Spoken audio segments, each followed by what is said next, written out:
Let me tell you something about a specific kind of experience that a significant number of people carry, and almost nobody talks about seriously. The feeling of not quite belonging to the time you were born into, of looking at the world around you, the pace of it, the noise of it, the values it organizes itself around, and feeling a persistent, low-level sense of mismatch, like the frequency you are running on and the frequency of the era you are living in are slightly but consistently out of alignment. It gets called being an old soul. It gets romanticized in certain contexts and dismissed in others. It gets turned into an aesthetic.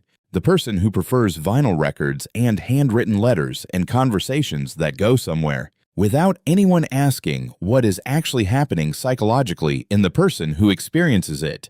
Because here's what the psychology research says when you look at the characteristics consistently associated with this experience. It is not nostalgia, it is not affectation, it is not the romanticization of a past the person never actually lived in. It is a specific and identifiable psychological profile, one with documented characteristics, documented developmental origins, and documented consequences for how the person who carries it moves through a world that was not built for the way they move. That is what we are examining today. Let's start with what the research actually identifies as the core characteristics of the person who experiences this persistent sense of temporal mismatch, the most consistent finding across the psychology of what researchers variously call old soul characteristics, depth of processing, and the specific constellation associated with the experience of not belonging to one's era is the same sensory processing sensitivity profile we have discussed in several previous scripts.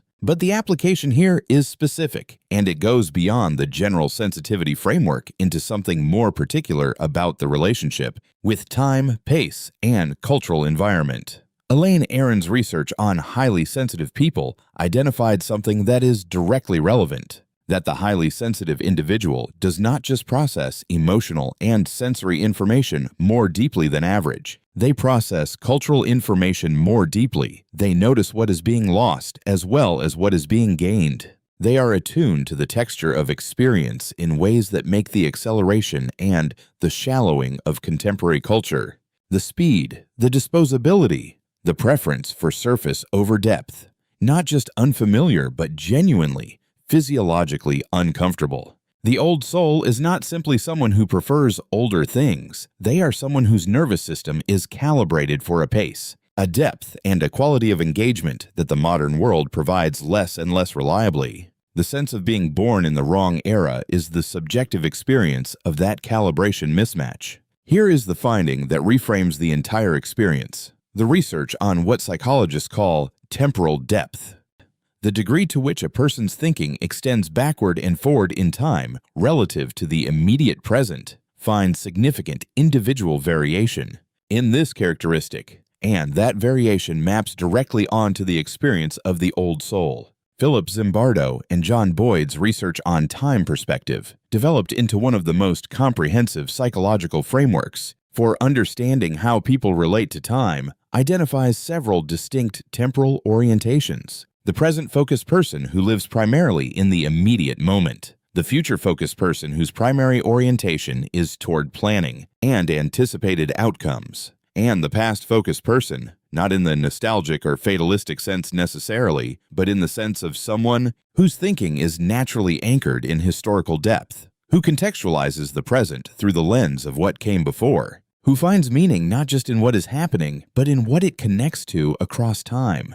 The old soul is almost always a person with high temporal depth, with a natural orientation toward the historical dimension of present experience, with a mind that spontaneously asks not just what is happening, but what it means in the context of everything that has happened before. This is a genuine cognitive style, not an affectation, not a pose, a specific way of processing experience that produces a different relationship with the present moment, one that is richer, more contextualized, more historically aware, and that can make the present moment feel thinner, faster, and less nourishing than the person's cognitive depth requires. Let me talk about the specific relationship with depth that characterizes this profile, because this is the piece that explains the most recognizable features of the old soul experience. The old soul is almost invariably a person who requires depth of engagement to feel fully alive. Not stimulation in the quantity sense, not novelty for its own sake.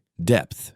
The sustained, unhurried, fully present engagement with a single thing, a conversation, a piece of music, a book, a craft, a relationship, that allows its full texture and complexity to become available. The modern world is not structured for this. The pace of contemporary information consumption, of social interaction, of entertainment and communication is calibrated for breadth rather than depth, for throughput rather than immersion, for the quick acquisition of a surface understanding that allows rapid movement to the next thing.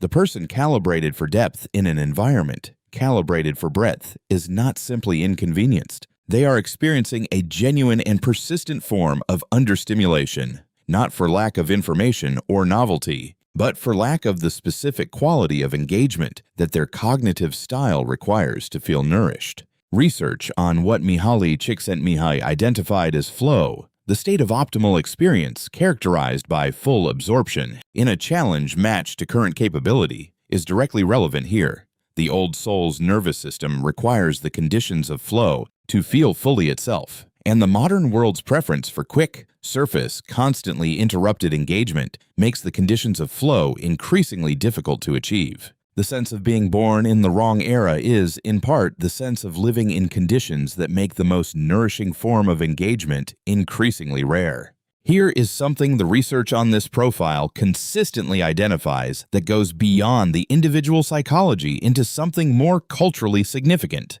The old soul's experience of temporal mismatch is not random. It is specific. And what it is specific to tells us something important about what different historical periods provided and what the contemporary world has traded away. Sociologist Robert Bella's research on the transformation of community and meaning in modern Western societies, and the subsequent work by Robert Putnam on the collapse of social capital documents something that the old soul's intuition registers directly: that specific qualities of human experience, the depth of community, the slowness of craft, the sustained attention to beauty, the richness of ritual and tradition, have been progressively displaced by the pace and priorities of technological and economic modernization. The old soul is not wrong that something has been lost. The sociological research supports that intuition directly. The qualities they are drawn to, not out of nostalgia, but out of genuine psychological requirement, are qualities that earlier historical periods provided more reliably, embedded more structurally in the texture of daily life. This does not mean earlier eras were better overall. They were not. The historical record on suffering, on injustice, on the systematic exclusion of most people from the conditions of flourishing is unambiguous. The old soul who romanticizes the past without this awareness is missing something important. But the specific qualities that they miss, depth, slowness, craft, sustained attention, the richness of genuine presence, are not imaginary. They existed, the research documents their decline, and the person whose psychology requires them is experiencing something real when the contemporary world fails to provide them. Let me talk about the relational dimension, because this is where the old soul experience produces its most consistent and most personal difficulty. The person who requires depth in a world calibrated for surface does not just struggle with the pace of cultural life. They struggle with the pace of relational life, with the contemporary norms of social interaction that are increasingly mediated, increasingly brief, increasingly oriented toward performance and presentation rather than genuine encounter. The old soul in a relationship context, romantic or otherwise, typically requires something that the research on interpersonal connection identifies as genuine intimacy, not proximity, not shared activity, not the performance of closeness through regular contact, genuine encounter, the specific experience of being fully seen by another person who is fully present. Research by Arthur Aaron on the psychology of interpersonal closeness, including the famous 36-question study on the conditions that produce genuine intimacy, found that closeness develops through a specific process of sustained, mutual, escalating self-disclosure, through conversations that go somewhere, that move beneath the surface, that require both people to be genuinely present and genuinely willing to be known. This is not how most contemporary social interaction works. The old soul who finds most social interaction unsatisfying, who leaves social situations feeling more lonely than before they arrived, is often not experiencing social failure. They are experiencing the mismatch between what genuine connection requires and what the contemporary social environment typically offers. Here is the developmental dimension, because the research on how this profile develops is important for understanding it fully. The old soul characteristic is not simply born, it develops. And the research on its developmental origins identifies a consistent pattern. Many people who experience this temporal mismatch developed it in childhood environments that were themselves characterized by depth, by the presence of adults who engage seriously with ideas, with craft, with the natural world, with the texture of experience, by environments that slowed down enough for the child to develop a genuine relationship with depth before the acceleration of contemporary culture hit them. The child who grew up with a grandparent who knew how to be still, who learned early that a single afternoon in a garden could be endlessly interesting, who was read to rather than streamed to, who had the experience before they knew what it was of genuine unhurried depth. That child develops an appetite for depth that the accelerated world subsequently cannot satisfy. Alternatively, the old soul characteristic develops in children who are introverted and sensitive enough that the surface of contemporary culture never quite captured them, who retreated into books and history and the inner world when the outer world's pace was too much, who found in the past, in its stories, its aesthetics, its pace, a quality of experience that the present did not provide. Both pathways produce the same adult, a person whose baseline for what experience is supposed to feel like was set at a depth that the contemporary world has difficulty sustaining. Here is the piece I want to land on, because it is the one that is most important for the person living inside this experience right now. The research on what psychologists call person-environment fit, the degree to which an individual's characteristics are compatible with the environments they inhabit, is directly applicable to the old soul experience, and it carries an implication that the cultural framing of this experience almost always misses. The mismatch is not primarily a problem with the person. It is a problem of fit between a specific psychological profile and a specific cultural environment. And the research on person-environment fit is clear that poor fit produces psychological difficulty, not because of individual deficiency, but because of structural incompatibility between what the person requires and what the environment provides.